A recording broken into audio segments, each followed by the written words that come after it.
Different's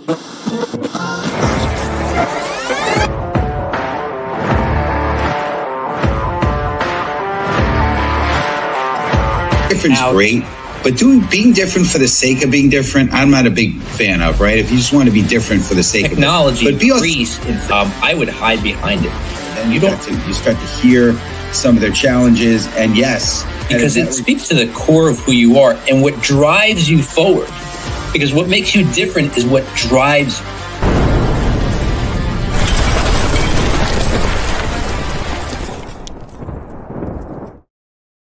Welcome, everybody, to the Master Connector Show. I'm your co-host, Rob Genovesi, and we're coming at you live on LinkedIn and on YouTube. And look, we want you to be joining us every single week if you can.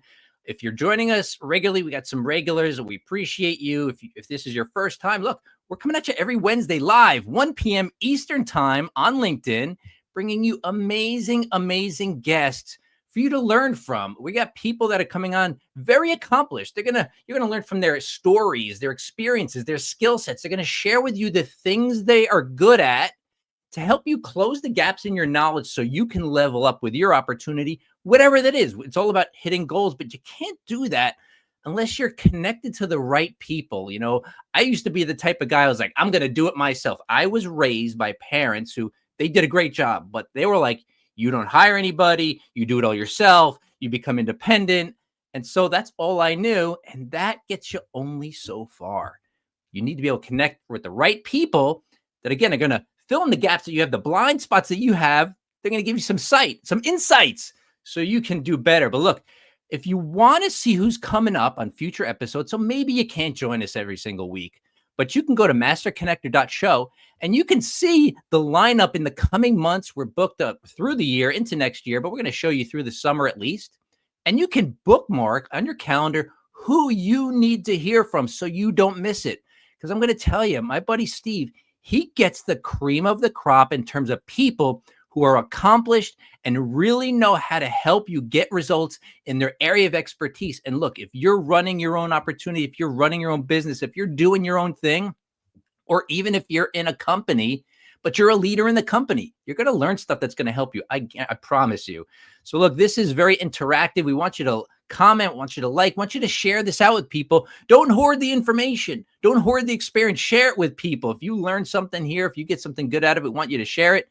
And if you have any questions for us, for me or Steve, or for a guest, put them in the comments. That way you can get answers to your questions. Never walk away with a question in your head that's not answered.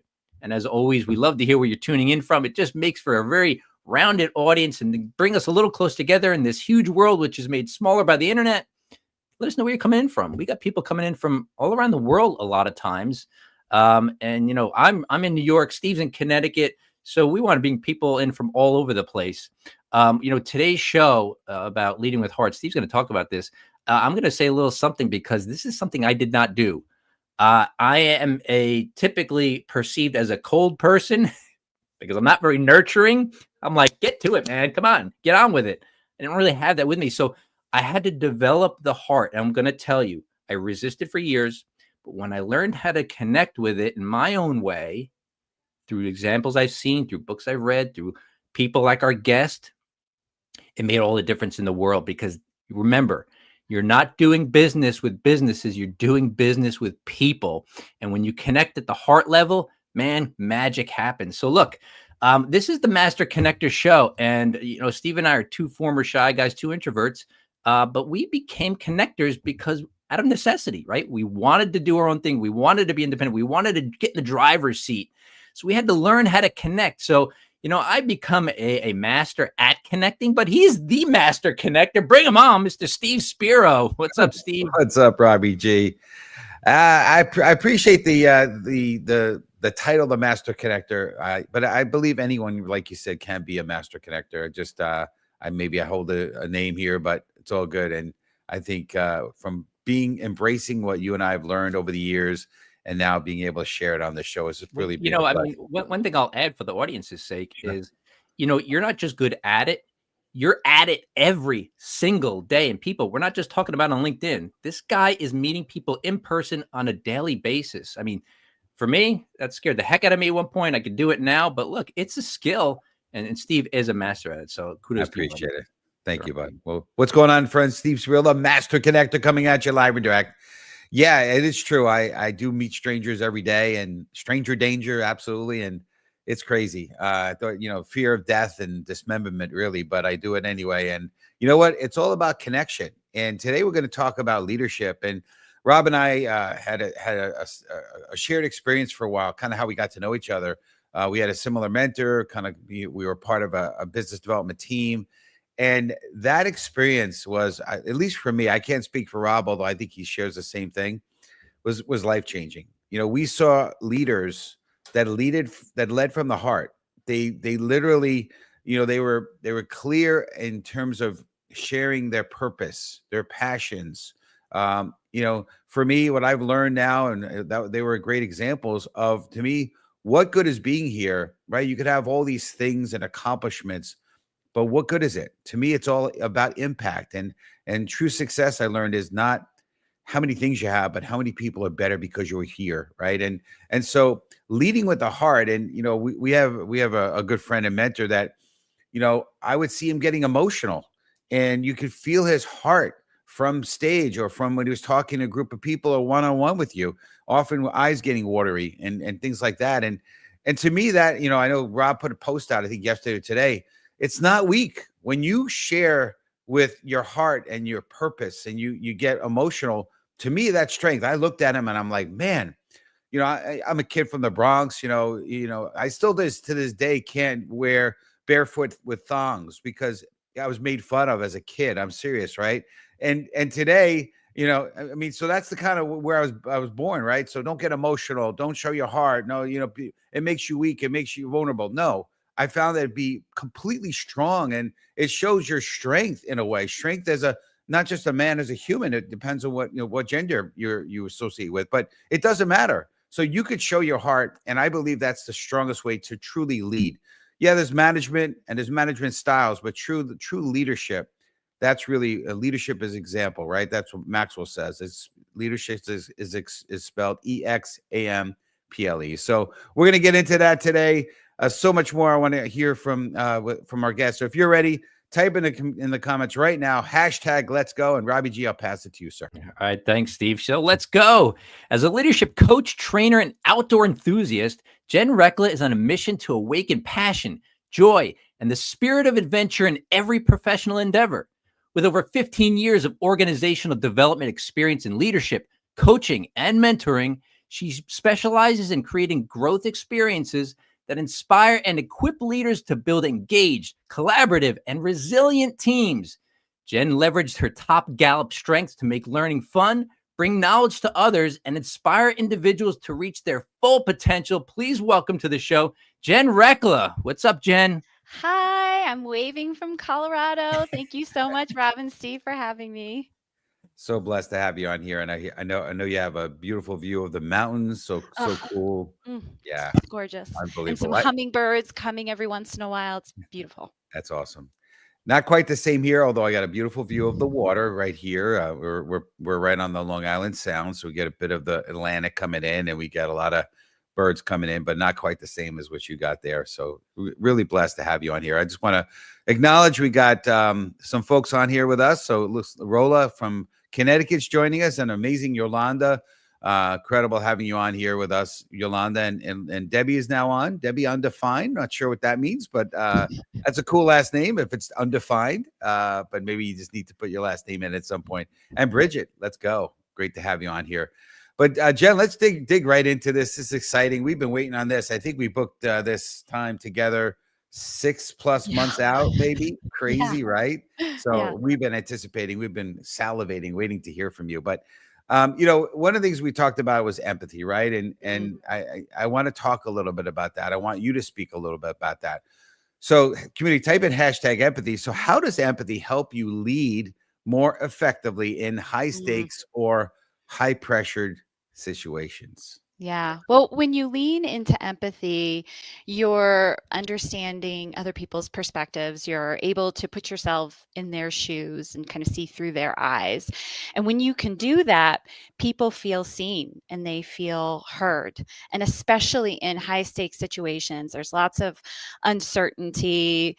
People are spiraling. Just being able to show that empathy, show that humanity to other individuals, it reels them in. Okay, they've got me. They're supporting me. They're an advocate for me. And I know when I've worked with leaders that showed me empathy, I wanted to work harder for them. It helped me not to spiral and not to get grounded, to know that that person was there for me. So I really see it as a superpower and a strategic advantage. Yeah, one of the things that I want to say is this, right? And I have seen multiple sides of the spectrum in terms of I have my own company, advertising company, I managed a group of people. Then I went into the W-2 world, worked with companies, and then I went into hardcore door-to-door sales, selling slinging copiers, right? On the evolutionary scale, below the chimpanzee and the orangutan is the copier salesman. So, and I've seen different styles, right? And a lot of times in management, you see this cookie cutter style of, treat everyone the same. And empathy to me is not, right? It's knowing what a human needs, right? And can you talk a little bit about that? Maybe dig in a little on that. Yeah, well, I think that's why it's so important for us to get to know the individuals that we work with and really get curious. Understand not just who they are as a worker and employee and what they do, but what are their interests? What are their strengths? What do they do outside of work? What are their hobbies? And then adjust your style depending on what they need and what they want. And ask them, how do you best appreciate working together? How do you best collaborate? How do you best perform? How do I get the best out of you? How do I best support you? So asking those questions and adjusting your style. So absolutely, it's not about treating everyone the same. It's about meeting them where they're at and bringing them along. We hear this phrase a lot. Maybe it's just me that's hearing a lot lately. Is read the room. One of the most valuable skills I ever learned was active listening. Because when you do listen actively, not passively, it's not like, yeah, I heard what you said, but did you listen? You can learn a lot from a person. But when you talk about empathy, Jen, I think of that connection that you get that makes you feel even more heard so that you can accept the message. Is that true? Well, there's this term that I learned about called competitive listening. Have you ever heard of that? I did this survey and I was a competitive listener, right? I'm just waiting for my turn. So I'm not actually listening. I'm just listening for that moment that I can jump in. So when you're actively listening, you are truly listening to understand and then getting curious about what they said. It's not about parroting back what they said. It's really digging in so that they feel like you understand where they're coming from. Yeah, we kind of covered. I was going to ask about listening. So, community, if you agree the importance of listening, type in hashtag listening. Okay, we already covered that. That's great. And I was going to ask, I pick your brains on that because I know how important listening is. Competitive listening. I love that. Yeah, that's awesome. Well, to me, another piece of what we do to kind of really get to know people is, I found that through being authentic and really sharing my heart and sharing some of the vulnerabilities and insecurities has allowed the walls to come down for people. And so that's kind of what I've seen. But I'm curious. So community, type in hashtag authenticity. And I'd love to hear, why do you believe vulnerability and authenticity are essential in building trust as a leader? I would want your perspective on that, not just mine. Sure. So trust is really about building the one-to-one relationship with somebody and building trust. There's this other term called psychological safety, which is much more about the group dynamics and people feeling like they can be candid. I can speak up. I can show up as my real self. That's really where authenticity comes into play. And I think if you can't come in with that authenticity as a leader, you can't share that vulnerability, you're not going to be able to create that psychologically safe environment. And you need that to thrive, to truly innovate, to have productive conflict, to avoid huge problems from happening. You want people to be able to come in and step up and say, something's not right here, or I made a mistake. So you as the leader have to be that first person that says, I made a mistake. I own up to that mistake. I am not perfect. I'm human. And here's what I'm doing about it. Here's what I learned. Yeah, I love And that. what people what I personally discovered, Jen, is exactly that with authenticity. And it's such an overused word. I don't even think people understand it anymore. It's almost Yeah. washes over people. But the whole idea of being real, as I like to say, that was a game changer in my business, because I came out of 25 years in corporate and I was behaving the corporate way. In other words, I was showing up how I thought you wanted me to show up so that you would relate to me and like me better. So, but it was this facade, it was a mask that when I realized I had it on, I was like, wait a minute, what's this thing? And then I ripped it off and I went through brand strategy, which is how I came to be a brand strategist. And that realness came through, and it was so freeing that I was like, I don't have to behave a certain way anymore. I could just be me, and if people don't like it, they don't like it. But listen, you got to be likable. You can't be a jerk, right? And expect that. Oh, I'm just so good, I can be a jerk that people are gonna be attracted. No, you want to be likable. But I loved how you pounded that message that you can actually just be authentic and not even have to worry so much about a lot of the other stuff, right? Because we get mired down in the intricacies of how am I coming across to somebody, when if you just be Mhm. yourself, it doesn't matter, right? Yeah, it's exhausting to put up that front, right? You just made me think of a book I read called Likeable Badass, which I love. Mm, And it's just this combination of likability, which is important as a leader, but also that you're getting things done, that you're following through. It's that combination of compassion and accountability. And there's this other book I was just thinking about as well called When We're in Charge. And she talks about authenticity and how sometimes the pendulum goes too far. Right. This doesn't mean, well, I'm a jerk, so I'm going to authentically show up as a jerk. All right. It's yeah. not so much about your full self. It's about your real self. Mhm. So bringing those pieces to yourself that really make sense to bring into the workplace as a leader without necessarily word vomiting on everyone, because that can go awry as well. Yeah, absolutely. I want to acknowledge Jeffrey here. He says agreed. Authenticity is so overused these days. It's almost become cliche. It's true, Mhm, mhm. but call it whatever you want to. It's super important to show who you are, the real who you are, right? And there's a lot of people that still out there that unfortunately are still trying to put up that facade, and I think that's also why you hear a lot about this, you know, uh, uh, imposter syndrome, right? You see that a lot. You hear about that a lot because people are trying to be somebody they're not. Just as long as you're authentic, right? But Rob said it before, right? We want to be relatable. We want to be, or you said it maybe, Jen. You want to be, likable, relatable, but at the same time, you want to get things done. And so, to me, a way that I've been able to kind of keep people fired up to move in the right direction is sharing your purpose, right? And have them buy into your purpose, and a lot of that comes from that, you know authentic side, what makes you, what wires you, right? So let's talk about that. So community, type in hashtag purpose driven. What does it look like when a leader clearly connects their actions to a deeper purpose?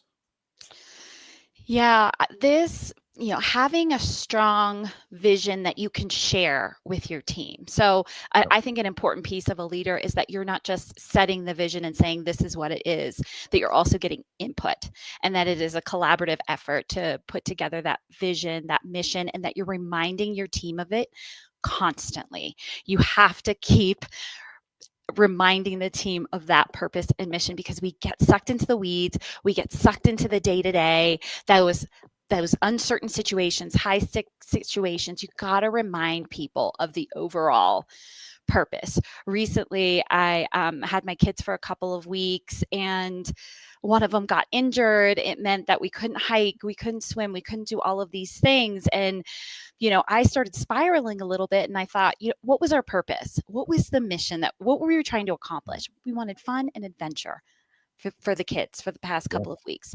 So when all else fails, coming back to the purpose, coming back to the mission, and then changing plans, changing tactics, changing strategies, because that's sometimes what we get caught up in. So you Yeah. got to keep reminding people of what that shared purpose is. It grounds them in, oh, this is why I do what I do. This is why I go through all of the stress of this. Again, this is a lot of this stuff is very personal to me that you're bringing up, Jen. I relate to it so much. And, purpose, having that purpose or that mission, part of brand strategy is establishing what that is. And in my own business, when I started out after I left corporate, I established that mission, that purpose. And I found that what it gave me was the fuel to drive forward when my motivation was low. And I hear people say a lot like, I'm just not motivated today. That means to me, you don't really have a strong purpose, because purpose energizes you when you remember what you're doing, why you're doing it, and why you show up when you really don't want to kind of keep your eye on the ball. Oh, you're muted, Steve.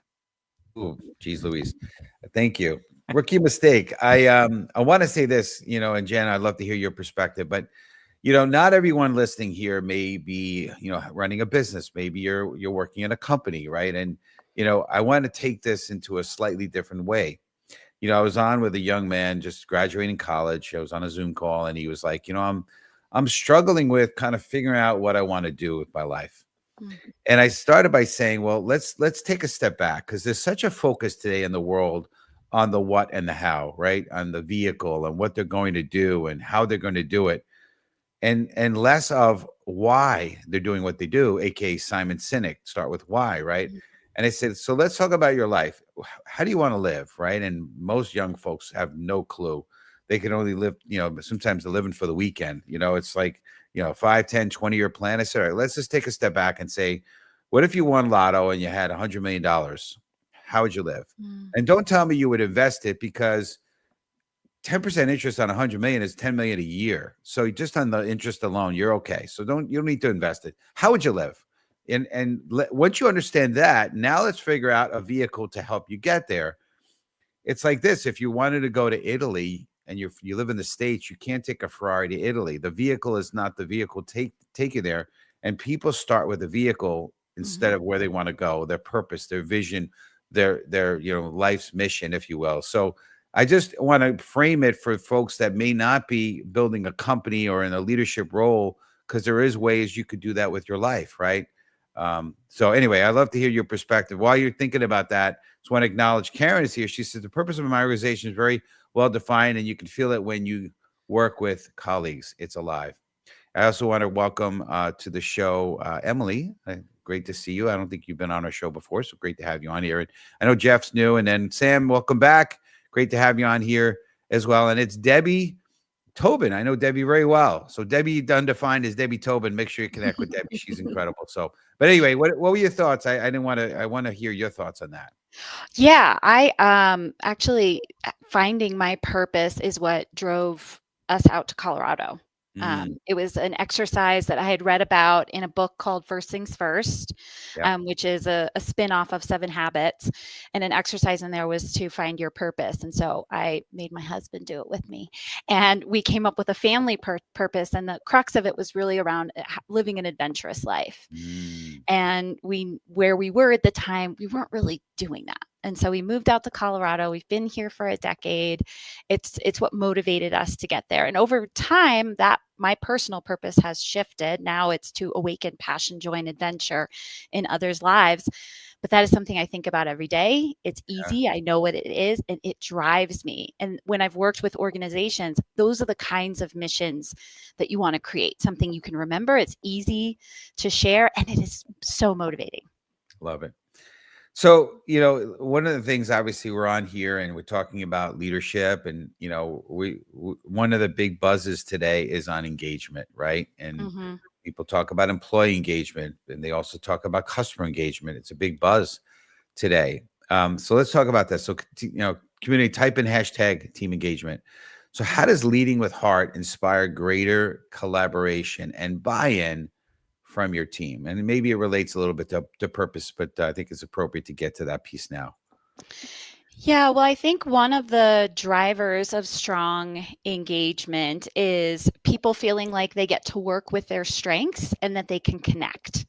They can connect over a shared purpose with the people that they work with. So when you're working with teams, those are two big areas that I've focused on as a leader, and that I focus on with other leaders that I work with as well. Figure out what your strengths are, figure out what the strengths of your team are, because it's so motivating, so engagement, tons of research on how that increases profitability and presenteeism and productivity. And then also find ways to regularly connect as human beings with each other, because people want to work with people.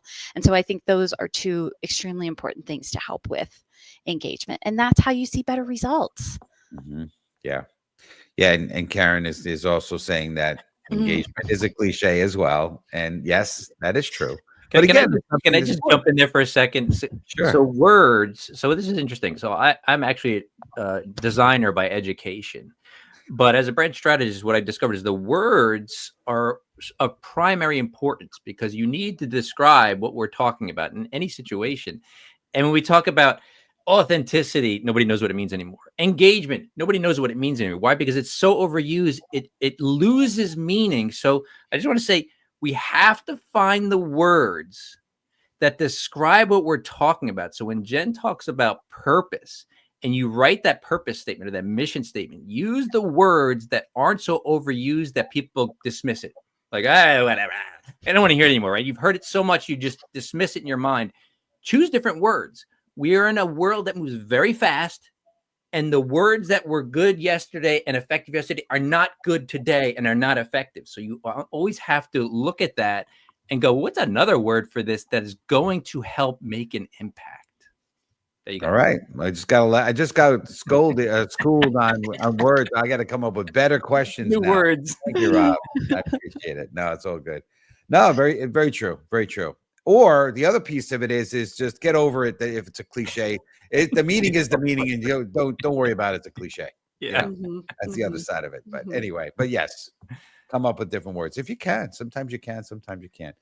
Anyway, this is awesome, Jen. I want to just maybe half a minute talk a little bit about culture shift, if you can. Want to and how we can. And culture is probably another cliche. Sorry, guys. Right. But culture shift and how can heart-led leadership reshape the culture of an entire organization and community? Type in #culture shift if you don't think it's too much of a cliche. It's never one thing, but I will say something that really is standing out to me is a book that I read. I love books, called The Outward Mindset by the Arbinger Institute. And if you're not familiar with the Outward Mindset, it is all about the way that you approach others as people first, as humans first, instead of objects. Yep. And so often in conversations with people, if we're getting stressed and we're talking with them, sometimes we go to a place where we're no longer seeing them as a human, and we're talking to them as an object. So I think any organization, starting with that foundation of people first and human first, and shifting the belief to people are doing the best they can, given their resources, given their education, given what they have access to. So let's start from that place. If we can start there, I think that's where you can see a true culture shift. I agree. And I think that's a message, not just for companies, but for the world. Oh, it is. Think about people first. That, if you start with people first, right? The golden rule: do unto others as if you would have them do unto you, right? That, to me, we would have such a better world if this people would just treat others as humans and think of them first before you think of yourself first. One of our pillars of our show is being others focused. And the same concept behind that. So, Jen, this has been great. I know, speaking of others and giving, you've been kind to offer our community something nice. So amazing, not just nice, but amazing. Could you tell them a little bit about your offer, and then maybe after that, a little bit on how the best way to reach you? Yes, absolutely. This is on my website. It is a recording of a masterclass that I did a little bit earlier this year. It is focused on a blueprint for leadership to help navigate your workload, lead with confidence, and build high-performing teams. So actually talk about some of the concepts I talked about today. And if you would like to get connected with me, you can go to my website, jenrecla.com. You can find me on LinkedIn if we're not already connected. And you could also email me at rcc@jenrecla.com. Awesome. Great stuff. Well, we we were blessed to have you on here. Thank you so much. And community, make sure you get in contact with Jen. And by the way, thanks for all the incredible engagement, everyone that came on here. Make sure you share this out next week. So, but Jen, pleasure. We'll see you again soon. All right. Yeah. Thanks Thanks, so much. Steve. Thanks, Rob. Appreciate you. All right. All right. Well, hey, what another incredible show. And, I think we are. I mean, I'm biased, right? It's my show, but I do think it was amazing. And so next week, right, we're going to have episode 216, and it's going to be Wednesday, 6/18, speaking with authority, clarity, and confidence with Brielle Woolhouse. I think I'm saying her name right, Woolenhouse, but anyway, we'll hear the proper pronunciation next week, but it's going to be a great show. If you want to learn more about some of the up and coming shows, go to masterconnector.show. If you'd like to learn how to be a sponsor of one of the episodes, you can also go to masterconnector.show. And to Rob's point, you could see some of the up and coming shows coming up. And we think it's amazing. So if this has blessed you, like we think it has, make sure to share the link and this to your community. But I want to close with a quick story. So Paul Pullman, former CEO of Unilever, led with empathy and purpose by shifting the company's focus from short-term profits to long-term sustainability. He introduced bold environmental and social responsibility initiatives, believing that business should be a force for good. By prioritizing values, he inspired a global movement and proved that heart-led leadership can drive both impact and performance. Folks, let's continue to lead with heart, inspire people so we can ultimately shine our light. God bless. See you next week. And you start to hear some of their challenges. And yes, because it speaks to the core of who you are and what drives you forward. Because what makes you different is what drives you.